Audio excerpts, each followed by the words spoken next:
Күндіз температура 50 градусқа дейін көтерілетін шөл болды. Бұл жансыз құмдарда тірі және қызықты ештеңе жоқ сияқты көрінді. Бірақ бұл шындықтан алыс болды.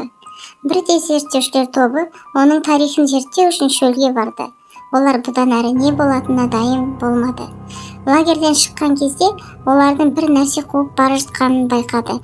Шөлден шыққан шу мен айқай оларды қобалжытып қорқытты. Зерттеушілер алға жылжып бара жатқанда, олар құмдағы оғаш іздерді байқай бастады. Олар адамның аяқтарының іздері сияқты болды, бірақ өте терең және табиғи емес.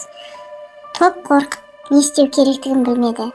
Олар айналада не болып жатқанын көру үшін жақын маңдағы тауға баруды шешті.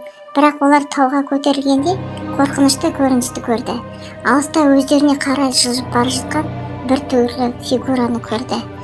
Олар шұғыл түрде қашу керек екенін білді, бірақ кеш болды. Фигура жақындап келе жатты. Ақыры ол олардың жанында болды. Олар мұзды желді сезіп, біреудің бетіне дем алғанын сезді. Топтың қорқып кеткендігі соншалық, олар не көргендерін сипаттай алмады.